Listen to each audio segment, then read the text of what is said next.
BM Gupta ji.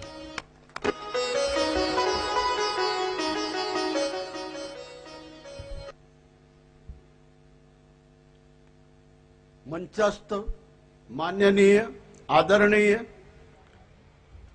संत महोदय, हाजिर भाइयों और बहनों, ऐसा कहा जाता है कि संत फकीर और युग पुरुषों के एक रूप नहीं होते, 70,000 रूप होते हैं। आज घट घट में बापूजी का फोटो लगा हुआ है, साधकों के दिल में बापूजी बसे हुए हैं। आज यही बात सबूत है कि संत का शारीरिक रूप अलग है और उसके सूक्ष्म रूप अलग हैं, और सूक्ष्म रूप से बापूजी आज भी हमारे साथ हैं। तेजाब की मार सिर्फ सोना सहन कर सकता है और अन्य धातु सहन नहीं कर सकती। ग्रहण, सूर्य ग्रहण होता है, चंद्र ग्रहण होता है, क्या और छोटे ग्रहों पर कभी ग्रहण लगते सुना है? आज यह जेल जाना बापूजी का एक ग्रहण है, और ग्रहण किसी सत्कर्म के लिए आया है, और सत्कर्म यह है कि पब्लिक में जागृति आए। आज अगर देखा जाए, पेपर अगर रोज पढ़ते हैं, टीवी भी देखते हैं, हमारे भारत देश का संचालन गुंडे, खूनी, लुटेरे कर रहे हैं। विधानसभाओं में देखो, लोकसभाओं में देखो, डाकू, खूनी, लुटेरे आज राज का संचालन कर रहे हैं, और सुप्रीम कोर्ट ने भी कह दिया कि जेल में रह के भी वो इलेक्शन लड़ सकते हैं। यह हमारी कानून व्यवस्था है। लेकिन किसी भारतीय ने इसका विरोध नहीं किया, किसी पॉलिटिकल पार्टी ने इसका विरोध नहीं किया, किसी ने इसका विरोध नहीं किया, और हम जो है चुपचाप ये सहन करते रहे कि हाँ, गुंडे लुटेरों को देश चलाने दो। अरे जिस देश में एक पट्टे वाले की प्यून की अगर कहीं अपॉइंटमेंट करनी होती है तो वहां उसकी लायकात देखी जाती है, शारीरिक क्षमता देखी जाती है, कोई क्रिमिनल केस है या नहीं वो देखा जाता है। एक पट्टे वाला जिसका काम है टेबल साफ करना, कुर्सियां साफ करना, पानी पिलाना या फाइल इधर से उधर करना। एक पुलिस कांस्टेबल की भर्ती में शारीरिक लायकात ये वो सब देखा जाता है, जिसका काम कुछ नहीं है, वर्दी पहन के खड़े रहना, लकड़ी पकड़कर और सलाम करते रहना। और इतनी बड़ी जिम्मेदारी, देश का संचालन करने की जिम्मेदारी खूनी, लुटेरे और डाकुओं को दी जाती है। आज सही में यह कहा जाता है, और धर्म में सुना भी है और बुजुर्गों के मुंह से भी सुना है, कि इस धरती का पूरा वजन शेषनाग के सर पर है। लेकिन साथ ही मैं यह भी कहूंगा कि इस धरती पर जो हम लोग आज विराजमान हैं या हैं, वो जति, सती और संतों की शक्तियों से विराजमान है, और उससे यह धरती टिकी हुई है, नहीं तो कभी की रसातल में चली जाती। क्योंकि सिवाय अन्याय, घोर पाप के सिवाय कुछ नहीं चल रहा अब इस दुनिया में। सिर्फ इसे रोका जा रहा है तो संत रोक रहे हैं। मैं इस बात पर काफी संतों ने जो है आपको सब कुछ कहा है, लेकिन सिर्फ मैं 2008 से आज तक की जो लीगल घटनाएं हैं उसके बारे में छोटी सी एक रूपरेखा आपको बता दूं। दीपेश, अभिषेक नाम के 2 बच्चे, 5 और 6 या 7 साल के आसपास के, जो गुरुकुल में पढ़ते थे, वो बच्चे किसी कारणवश गुरुकुल से बाहर निकले। रास्ता भूल जाने से या नदी में नहाने के शौक से वो नदी की ओर गए। चौमासे की सीजन थी, नदी में पानी आया हुआ था, कुछ बाढ़ का भी पानी आ रहा था, और बच्चे दोनों डूब गए नदी में और डूब के मर गए। एलिगेशन उन पर यह लगाया गया बापूजी के आश्रम पर कि काली विद्या होती है, मैली विद्या होती है। वहां किसी मिनिस्टर को प्राइम मिनिस्टर बनाने के लिए बच्चों की बलि दी गई है। इस तरह के आक्षेप लगाए गए। अच्छे अच्छे पुलिस ऑफिसरों ने, एफएसएल की टीम ने पूरा आश्रम छान मारा, लेकिन कोई मैली विद्या का एविडेंस वहां नहीं मिला। आईजी तक के लेवल के ऑफिसरों ने कई बार आश्रम की धरती को छान मारा, एक एक ग्रुप छान मारे, लेकिन ऐसी कोई चीज नहीं मिली कि जहां मैली विद्या का प्रयोग होता हो। इसके बाद बच्चों पर जो है 304A की कुछ आश्रम के ट्रस्टियों पर जो है ऑफेंस लगाया गया। व्यथित व्यक्ति दीपेश अभिषेक के पिताओं ने पिटीशन फाइल की कि भाई ये 302 का गुना बनता है, बच्चों को मार डाला गया है। चलो वो भी हाईकोर्ट में चली पिटीशन है और हाईकोर्ट ने जो है 302 और बाकी की सारी पिटीशनें डिसमिस कर दी। सिर्फ 304A नेग्लिजेंस एंड ओमिशन का गुना बनता है और 304A का ऑफेंस है और इसलिए सिर्फ 304A की कलम कोर्ट में रखी, ऑफेंस में रखी। मैटर सुप्रीम कोर्ट गई। सुप्रीम कोर्ट ने भी गुजरात हाईकोर्ट का जजमेंट कंफर्म किया और पुलिस ने 304A में चार्जशीट फाइल की। इसके बाद बापूजी का दुनिया जानती है कि जहां आदिवासियों को लोभ लालच पैसे की देकर उन्हें क्रिश्चियन बनाया जाता है, बापूजी रिकन्वर्ट करके उन्हें फिर से हिंदू बनाते हैं। झारखंड से लेकर गुजरात की आदिवासी पूरी पट्टी अगर देखी जाए तो बापूजी के नाम का रेशन कार्ड आदिवासियों को दिया गया है। हर महीने अनाज, कपड़ा, बर्तन, पैसे उनको दिए जाते हैं। उनके लिए मकान बनाया जाता है, उनको रहने के लिए मकान दिया जाता है। हर तरह की आर्थिक मदद उनको दी जाती है। आज ये चीज क्रिश्चियन मशीनरियों को सहन नहीं हुई कि हम मेहनत कर करके जो हिंदू आदिवासियों को क्रिश्चियन बनाते हैं और संत आसाराम जी उनको रिकन्वर्ट करके फिर से हिंदू बना लेते हैं, तो हमारा तो सारा पैसा और मेहनत बेकार जाती है। आज ये जेलसी, ये वैर भावना, ये वृत्ति उन क्रिश्चियन मशीनरियों के बीच में आई और बापूजी ने पता नहीं किस मूड में संत के मुंह से ये शब्द निकल गए कि ये सारा जो है राहुल जी और सोनिया जी की करतूत है और उनकी वजह से ये सारा हो रहा है। बस चाहिए था क्या? वैद्य ने कहा और ढाल मिल गया। इसी तरह इन लोगों को, कांग्रेस की सत्ता को, कांग्रेस की पार्टी को कुछ बहाना मिल गया कि बापूजी को किस तरह दबोचा जाए, किस तरह उन्हें धरपकड़ की जाए। सोचते सोचते उन्हें ये एक पार्टी मिल गई। पता नहीं किस लालच में वो तैयार हुई और उसने जो है 8 दिन के बाद दिल्ली में जाके एक फरियाद रेप की लिखाई।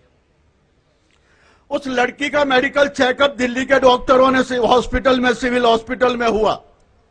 मैंने पूरी चार्जशीट पढ़ी है, मेडिकल सर्टिफिकेट भी पढ़े हैं, पूरी फरियाद पढ़ी है, पूरा इन्वेस्टिगेशन पेपर्स जोधपुर के पढ़े हैं। कहीं भी रेप का एलिगेशन नहीं है लड़की का। मेडिकल चेकअप के अंदर उसका हाइमेन इंटैक्ट है। मेडिकल चेकअप में पूरी बॉडी पर कहीं भी मार्क्स ऑफ इंजरीज नहीं है, कहीं भी किसी भी प्रकार की शारीरिक इजाओं के निशान नहीं है। मेरी समझ में नहीं आता 376 एंड पोस्को की कलम 3 और 4 की बेस पर जो है जोधपुर पुलिस ने लगाई, लेकिन कम नसीब से सेंट्रल में यूपीए सरकार और राजस्थान में कांग्रेस सरकार, बस एक बहाना मिल गया कि किस तरह बापूजी को दबोचा जाए और उन्होंने बापूजी को इस बहाने के नीचे अरेस्ट कर लिया। अरेस्ट करने के बाद भी आप देखो, संत के जहां कदम पड़ेंगे वो जगह चाहे जितनी अपवित्र हो लेकिन वो पवित्र बन जाती है। इसका एक ही उदाहरण में जो है, मतलब जो कल मैंने सुना बाबू भाई और रावल जी के मुंह से, क्योंकि यह भी रिसेंटली वहां बापूजी को मिलकर आए हैं जेल में। वहां एक बड़ का पेड़ था जेल के अंदर। बापूजी ने घूमते घूमते देखा, हो बड़ दादा तो यहां भी है मेरे पास जेल में। बापूजी ने कैदियों को कहा कि इस बड़ दादा को साफ करो, इसको धो। सारे कैदियों ने मिलकर उसको धोया, साफ किया। कहा इसके नीचे अगरबत्ती जलाओ, दीपक जलाओ, और दीपक जला, अगरबत्ती जली। वहां एक ईसाई कोई ऑफिसर था जेल में, वो बापूजी के आगे आके रोया, बापूजी बरसों से मेरा प्रमोशन नहीं हो रहा है। बापूजी ने कहा कोई बात नहीं, चिंता नहीं कर, इस बड़ दादा के 51 फेरे लगा। बड़ दादा के 51 फेरे लगाने के दूसरे दिन उसका प्रमोशन ऑर्डर आ गया।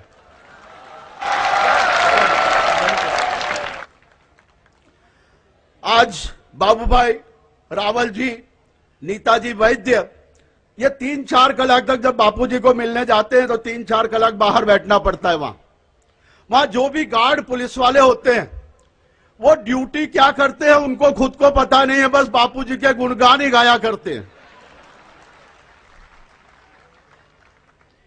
आप सोचो, जहां पर गुनहगारों की बस्ती है, जहां से एक छटा हुआ गुनहगार जेल में बंद है, आज उस जेल को भी पवित्र बना दी बापूजी ने। इसलिए हमें इस बात का दुख नहीं रखना चाहिए कि बापूजी वहां जेल में है, लेकिन बापूजी वहां कैदियों का जीवन सुधारने के लिए गए हैं।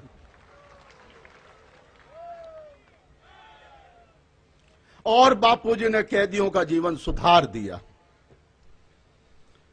आगे एक बात, एक छोटा सा इंसिडेंट मैं आपको कहना चाहूंगा। समय की पाबंदी है, लेकिन फिर भी मुझे ये सारी बातें आपके सामने रखनी है, क्योंकि संत समुदाय इस बात को नहीं जानता और ये सारी चीजें मैं जानता हूं। इसलिए मैं क्षमा चाहता हूं संत समुदाय से और ये कहना चाहूंगा। अकबर के सामने बीरबल बैठा हुआ था। अकबर को शौक हुआ कैरी छीलने का, और उसकी कैरी छीलते छीलते उंगली कट गई। बीरबल को कहा, अकबर बोले बीरबल मेरी उंगली कट गई। बोले जो हुआ अच्छा हुआ।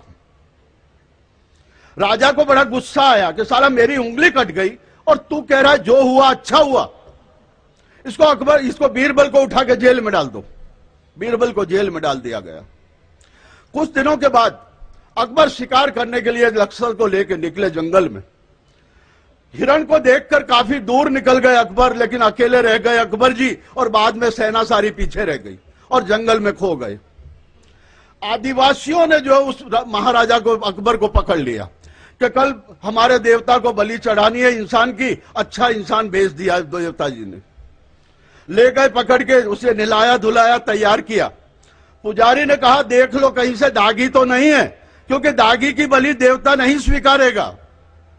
देखा गया तो उंगली कटी हुई थी। बोले ये दागी है, इसको छोड़ दो, इसकी बलि देवता जी नहीं स्वीकारेंगे। आए राजसभा में, बीरबल को बुलाया। बोले बीरबल तूने ये कहा था कि जो हुआ अच्छा हुआ। चल मैं तो बच गया, नहीं तो मेरी तो आज बलि कल बलि चढ़ गई होती वहां देवता जी पर। तेरे को मैंने जेल में डाल दिया, तेरे लिए क्या अच्छा हुआ। बोले भगवान तुम्हारी सेना पीछे रह गई थी, लेकिन मैं तुम्हारे साथ होता, वो तुम्हें छोड़ देते और मेरी बलि चढ़ा देते। आज बापूजी का जेल जाना, ये कोई केस के लिए नहीं गए हैं। केस तो एक बहाना है।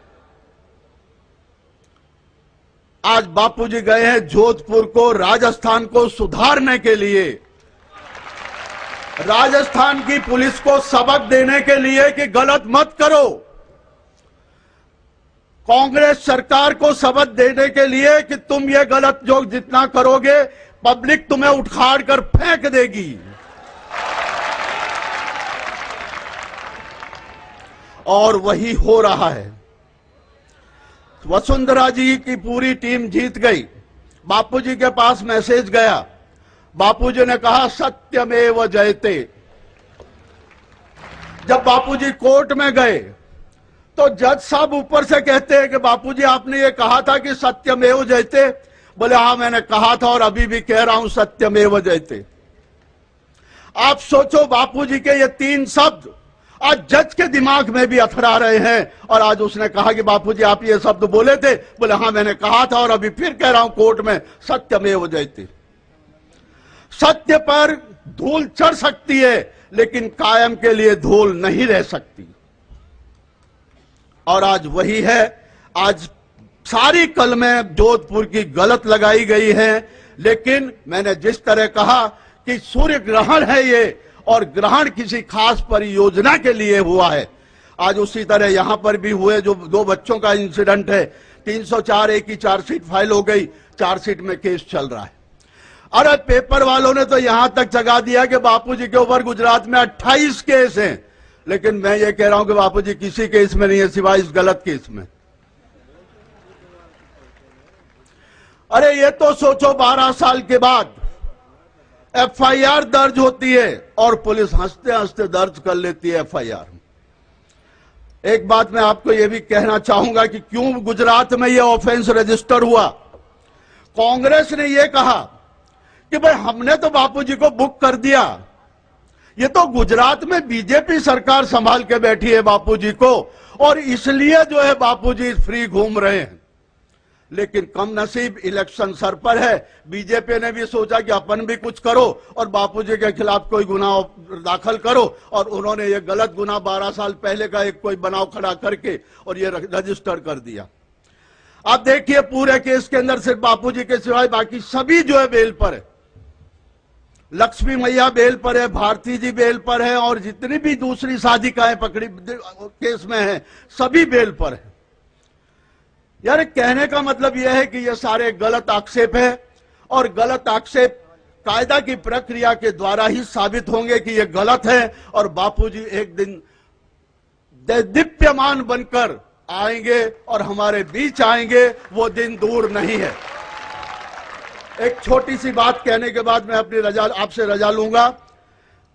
अमिताभ बच्चन के पेट में एक इजा हुई थी, डॉक्टरों ने हाथ अद्धर कर दिए थे कि इसका कोई इलाज नहीं है, लेकिन उसका एक इलाज था।